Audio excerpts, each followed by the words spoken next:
Hey, what is up, mortals? It is TCCrew here with a new video for you. Welcome to part 2 of What If Deku Had Divine Dividing. I just wanted to greet you guys by just saying, sit back and relax. You're in for a treat. So we begin. So, this is the place you have chosen. Izuku nodded as Albion's words echoed through his head, standing stiffly at the entrance of the dojo, waiting for someone to greet him. Waiting to meet the person who could give Izuku the training he needed to better handle divine dividing and become the hero he always wanted to be. It had been a day and a half since Izuku had first communicated with the dragon dwelling inside of him.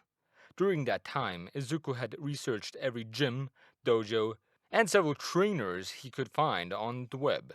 He examined everything with the same level of scrutiny that he gave when examining heroes' quirks and their potential. From their hours of operations, the various types of training they provided, equipment, lesson plan, and even who the instructors were. Well, all that as well as making sure that it was within his family's budget. When Enko had returned home, the day Izuku had awakened his quirk, the young man had rushed over to her before she could close the door to their apartment to tell her the good news. Naturally, she was a little bit skeptical that he just now awakened a quirk, since such things were very rare. As in, she could count on one hand the number of times she knew it had happened from all the research she had done back when Izuku was little and still awaiting his quirk. But after having Albion's gem appear on the back of his left hand and using his divine on her, Inko was sold. That night, emotions ran high as both Midoriyas broke down in happy tears. Even more so when the Midoriya matriarch sent a quick text message to her husband, who then, after only a few minutes of receiving the text, called Izuku to congratulate him. After a long talk with his dad, Izuku put his phone on speaker in order to reaffirm his desire to become a hero and ask for their support. All right, we'll support you as best we can. But only as long as you keep your grades up. I know you have a lot of catching up to do, and there's not a lot of time before the entrance exam for UA. However, that's no reason for you to neglect your studies in the name of pushing yourself. With that promise easily made, Izuku was given his price range. Within the time between then and his mother taking him to get his quirk registered, Izuku had crossed off a number of potential training options. Most of the personal trainers were out, since each of the sessions would cost the same as the monthly training allowance. The same went to certain gyms run by former heroes, though that had more to do with the fact that they were just using their slowly dying name recognition to score some easy cash. At least that's what Izuku came to after reading the very negative reviews and comments made about these places. Hopefully, there were some good ones out there. Some even offered hero and training courses for people his age that would allow quirk training under their supervision. Oh yes, that was very tempting for Izuku. In the end, Izuku ended up choosing a dojo without a lot of reviews, bad or good, that was close to the higher end of his budget. To anyone else, this might have seemed like a huge mistake on his part, but Izuku had his reasons. The first was the man who ran the dojo. While he was never a hero, at least not one Izuku or the internet knew of, the man had studied and mastered many martial arts from all over the world. In fact, he was so skilled that some hero agencies would contact him in order to train their sidekicks. He also boasted that he could help people find a fighting style that fit his students the best. Not only that, but if you're willing to put in the work, he would help you create your own fighting style. Now that was something that would greatly help Izuku. Another reason Izuku wanted to go here was because of the rooftop parkour classes that he could sign up for. Albion had explained to him that the more he used divine dividing, the more it would drain his stamina. The only reason he hadn't felt it when he used it on Kachan, or that whelp, was because of the adrenaline rushing through his system. Meaning that if Izuku was going to be in situations where he would need to use divine dividing multiple times, then it wouldn't matter how strong he kept his body if he passed out. What's more, after doing some research into the subject, parkour seemed like it would be ideal for hero training. Not only would it give him a full body workout, but it would help increase his bone strength and endurance. And that was just how it would improve his body. How many times had he watched heroes leaping from building to building as they tried their best to get to the scene of a villain attack or disasters, or using the surrounding area in a fight? The more Izuku thought about it, the more he began to realize that taking up parkour would help him improve as a hero. There were a few other things that he found in his research that parkour was supposed to help him with. Some of it he could believe, while the rest, well, he just didn't. Like, he could see how leaping from rooftop to rooftop, jumping from one wall to the next in order to climb upward, lunging from railing to railing would help improve his quick thinking, creativity, and even help him with the fear of heights. However, he still wasn't sold on how this would improve his self-confidence and reduce antisocial behavior. So now, here he was, dressed in a plain white shirt and jeans as he looked around at the seemingly empty dojo. The place looked and felt bigger than it did in the photos, with a wide empty place in the middle to train. Looking up, Izuku saw that the room had a second story that only had a catwalk where people could stand and look down as they were watching bouts. That, or they could also be used in some extreme matches. Also, on the cat was a pretty girl who... Izuku's brain needed a moment to reboot as his eyes focused on the sight before him. There, standing on the railing, was a very pretty girl dressed in a white gi. Her orange hair was tied to the side in a ponytail while her eyes were hidden behind a blindfold as she continued to walk on the catwalk. Every once in a while, the girl would do a cartwheel, making the boy's heart race with fear that she would fall and break her neck. But such things never happened, as she just moved with what seemed to him like calculated grace with each move. Finally, after making 2 laps around the second floor, the girl leaped towards the ground. Twice she span around before landing, punching the ground as she did so, as if it were the finishing move in a video game or something. Then she stood up. As the girl untied the blindfold from her eyes, she shook her hair slightly, giving it that brief, wavy motion that reminded Izuku of the bright orange leaves billowing in the fall wind. And when he saw her eyes, Izuku couldn't help but gulp as his face turned red at seeing those teal eyes beaming with life and pride. Eyes that soon fell upon him. Hey there! Didn't hear you come in. Are you here to sign up at our dojo? As the girl gave him a friendly smile, all Izuku could do was stand there as a strangled, almost whimpering noise escaped his throat. A girl was talking to him? Not mocking or laughing at him, but talking to him like a normal teenager. And she was smiling at him so warmly.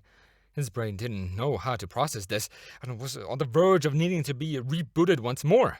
So all he could do was stand there, stiff as a board, with his eyes wide. This, naturally, didn't go unnoticed by the girl, as her smile became a bit forced. Okay. I'll, get my parents, and maybe they can help you. With that, the girl turned and began walking away. As she did, Izuku's eyes continued to take her in, from her broad, powerful shoulders all the way down to her... No! No! I refuse to go through this again! Refuse! Albion's sudden desperation cry snapped Izuku out of his trance as he jumped at least a foot into the air. After landing and clutching at his heart, he looked down at the blue gem that had reappeared in his left hand in confusion. Albion, what was that about? For a moment, Izuku just stood as he listened to the heavy breathing of Albion. What in the world could have caused a dragon like him to panic so much? Sorry, partner. I just had, what I mean to say is my last partner had a certain taste that I just thought for a moment that you might have similar taste as all. And the thought of having to go through all that again caused a bit of a panic attack. Izuku nodded his head in understanding. There had been times when a sudden bang had caused similar fears within him, as they brought back certain memories of the past, of being on the ground, helpless with a certain ashen blonde standing above him, the feeling of being utterly helpless within that old playground, the feeling of being a Deku. I'm sorry. Is there anything I can do? No, I'm fine. Been through enough group therapy to last me a lifetime and beyond. Izuku nodded as he looked up. The pretty girl was gone, but he could now hear footsteps approaching. Taking a deep breath, Izuku straightened himself as he mentally prepared himself to meet his sensei. He could do this. He knew he could. Even if there was a pretty girl in the room, he could manage a conversation. A few minutes later proved Izuku wrong. Standing before him were 3 people, the pretty girl and her parents. And it was clear that the girl got her looks from her mother. The woman's hair was the same color of orange, except she kept her loose and flowing all the way down to her shoulders. What's more was that she was dressed in a black, skin-tight bodysuit that showed off her curves. Then there was the father, his sensei, who was a tall, bald man with a black beard that was pointed in the front and on both sides. He stood there in a sleeveless gi, arms crossed, as he looked down at the boy he could probably crush into powder using only his thumb. So you wish to train here at this dojo? Did your parents send you here to toughen you up or something? Izuku flinched at the man's tone and words. His voice was deep by nature, while the tone told Izuku that he had little interest in him. And going by what he had just said, causing Izuku to wonder just how many kids had entered through those doors for that exact reason. With his body shaking slightly, Izuku managed to look at the man in the eyes. No, sir. I wanted this. Before Izuku could avert his gaze, he saw the man's eyebrow rise slightly. He also noted that the woman's eyes seemed to sparkle a bit with excitement. Then, when the man spoke again, his tone was a tad warmer, friendlier. I see. Well then, tell me what you hope to accomplish by training here. Izuku took a deep breath before looking back at the man, his eyes shining with all the will and determination the boy had in his body. As he did this, the man standing before the young Midoriya couldn't help but smile a bit. I want to become a hero more than anything else in the world. I know I'm probably not much to look at right now, that I'm weak, worthless even, but I want to change that. I promise I'll work hard and... Izuku stopped as the man placed a meaty hand on his shoulder, nearly knocking him down. Out of the corner of his eye, he saw the pretty girl frown while her mother's look became concerned. Young man, if you did come here by your own choice, then you are most certainly not weak, nor are you worthless. The man then lifted his hand off Izuku, whose heart seemed ready to burst. A part of him wanted to clutch at it, while tears poured from his eyes. Yet the man's gaze commanded Izuku to remain focused on him. Now, before I even consider taking you in as a student, I would like to know how such thoughts came to be. Is it because your quirk is extremely weak, or are you quirkless? A lump formed in Izuku's throat as he thought about his past. Thought about the day in the playground when he had tried to protect a fellow kid from being bullied by Kachan. About how he had gotten the nickname Deku. He thought back to the laughter that always followed whenever he had told others about his dream. Then he looked up at the man standing before him, took a deep breath, and began to tell him what he could. Naturally, he told him the same thing he had told his parents about divine dividing, and he gave a less than detailed account of what life had been like for him, never giving out names or going too deep into detail. But despite that, Izuku had a feeling that the man was filling in the blanks all on his own. Perhaps, given the question he had asked, he had dealt with plenty of people who had been in the same position as Izuku. maybe even some that had been worse off. When Midoriya finished, the man was silent for several seconds as he stood there nodding to himself. Izuku Midoriya, now I am certain you are the type of person that this dojo welcomes with open arms. You are the type of person that, no matter how many times have been knocked down, have gotten back up on your feet. That there is the truest form of strength. And now you are recognizing your flaws and seek to improve. Izuku suddenly found a spot on the floor that was very interesting, staring at it as his face flushed with embarrassment. I guess I should have tried doing this sooner, right? Both the man and Albion chuckled at that remark, the dragon's tone echoing in his head so that only he could hear. Well, given that your dream is, and that you thought that you were quirkless, I'd say not training your body at the very least was foolish. But at least you recognize that now. And if that determination I saw in your eyes is anything to go by, you will be giving this your all. Izuku's eyes widened slightly at that. Can I ask you something? If I had come here still quirkless, do you think I could be a hero? Well, I certainly wouldn't discourage you. I would rather arm you with all the tools you would need so that you could, at the very least, try. If you succeeded, then the taste of victory would wash away the bitterness of defeat you had dealt with for so long. And if you failed, then I believe you could move on from that knowing that you gave it your all. How does that saying go? Better to shoot for the stars and fall in a blaze of glory than to have never tried at all. Yes, I believe that's it. Izuku found it harder to keep his feelings inside now. Tears were stinging around his eyes. It might not have been the words he had wanted his mother to tell him back when he was a kid. It wasn't the words he hoped his hero would tell him if they ever met. Yet, after years of people telling him to not even bother, hearing someone say that he'd let him try was powerful in its own right. Thank you, Mr. Kendo.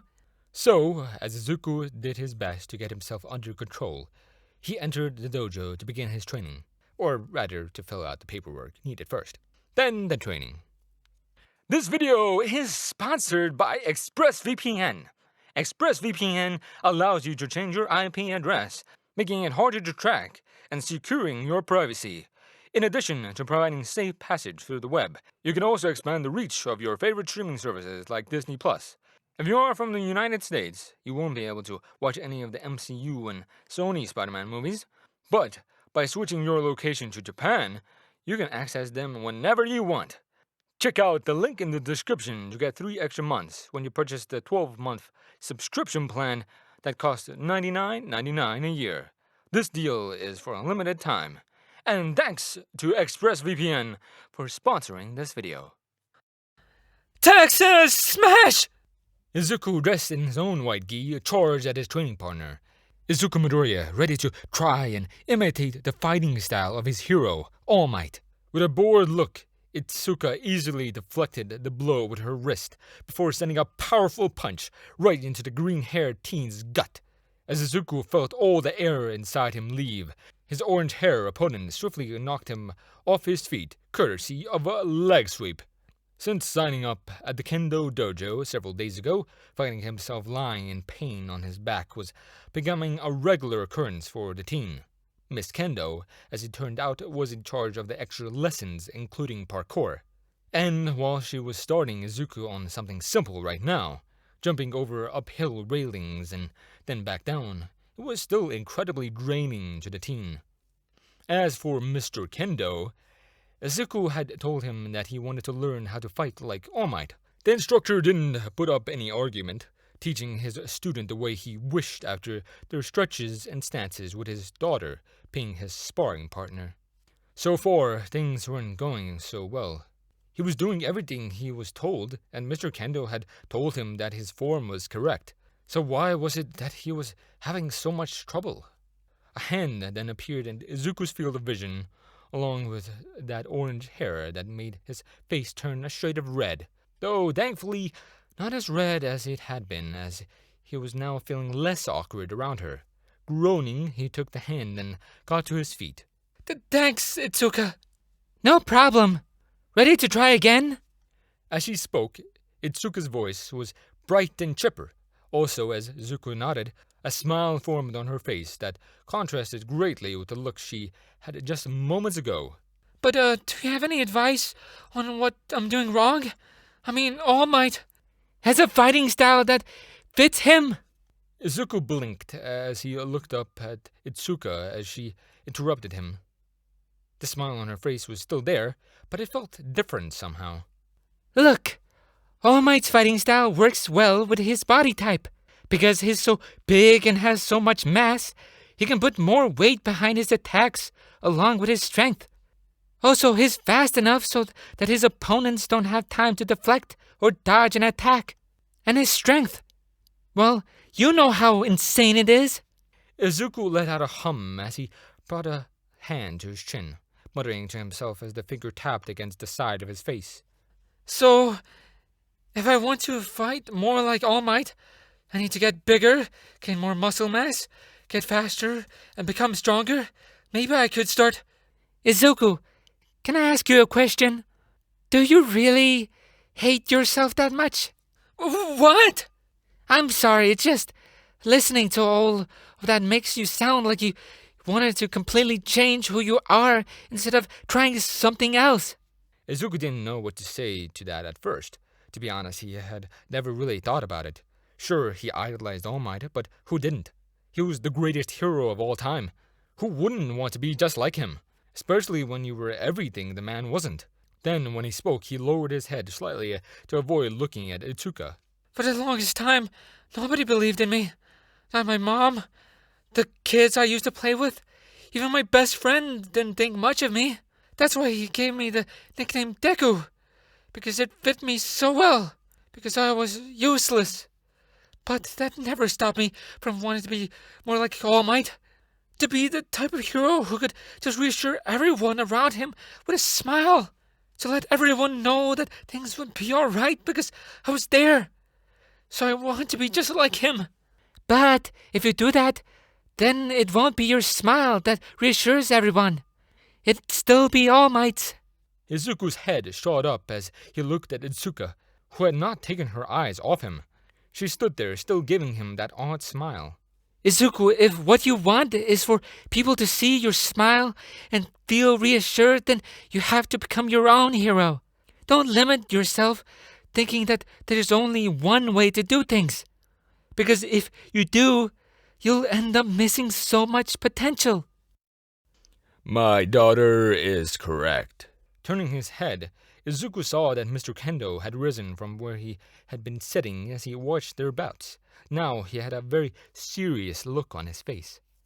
Midoriya, if you truly wish to become a hero, then you must first overcome this handicap yourself. Your own self-doubts and your views on All Might. Those do a great disservice. They chain you, bind you to the ground so that you can never soar through the air on your own wings. I know you can be so much more if you just give yourself a chance. Izuku swallowed hard while grabbing a shaking arm. A part of him felt confused in so many ways. His mind was buzzing. He heard what they were saying, but... How do I do that? You can figure it out yourself. Do you know why? Because you, like everyone else, were born with the same thing that All Might and other great people had. 2 arms, 2 legs, 2 eyes, and a brain. No matter how the world sees them, you have everything that they had when they started. With those same tools, you too can become great, as long as you have the will. How much you're willing to hone them, how much you're willing to learn, all that is up to you. So figure out what works for you, Izuku Midoriya, while carrying on with the spirit of All Might. And once you do, I'll help you down that path you have chosen. For a long time, Izuku just stood there as he processed what he was being told. To be honest, he had never looked at heroes that way before. He had always seen them as these amazing people like Kacchan, born with the strength, courage, and drive to do whatever they wanted. But now that he thought about it, both he and Kacchan had started off exactly the same. What was different, what separated him from people like Kacchan and All Might, was that they got quirks. They learned how to fight with what they had been given. The same went for other heroes like Kamei Woods, Ryuku, Endeavor, and so many others. But what would work best for him? What could he use? Izuku then blinked, realizing what they were saying about his idolization of All Might. That in wanting to be so much like his hero, he hadn't considered other options. He hadn't done the same level of research that he had used to bring him here to this dojo. After all, he had all the tools he needed. He had eyes to see so many different styles and a body to train in them. The mind to figure out if their strengths fit him and that their flaws didn't hinder him. He just needed to figure it out on his own. Izuku nodded before looking over at his instructor. I believe you are beginning to understand. The man grinned before nodding. Can you show me some more fighting styles? Thank you all for indulging yourselves in all of this information thus far. I hope you enjoyed it. Now, there are a few more things that I'd like to go over before the video ends. Firstly, I'd like to thank our sponsors. PDF Flames, Ethan Davis, Terry Chills, Shifter Mealies, Adam Sagel, XAV Beats 03, Zill, and Joshua Phelps. Secondly, I'd like to thank all of our YouTube members.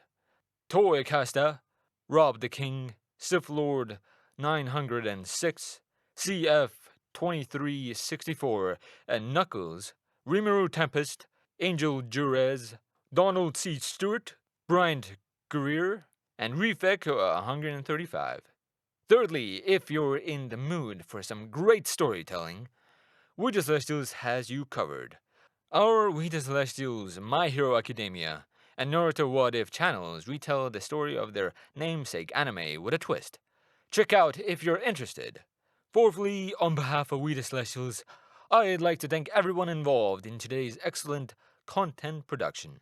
Their details can be found in the description below. Lastly, if you're interested in what we do here at We the Celestials, I'd like to extend out an invitation to join the team. The only caveat is that we only accept members from 16 years old to join our crew. You can sign up for whichever category fulfills your interests by joining the recruitment Discord using the link in the description below. We're always looking for members to join us. Well, that's it for today's video. So, thank you all for watching, and have a great day.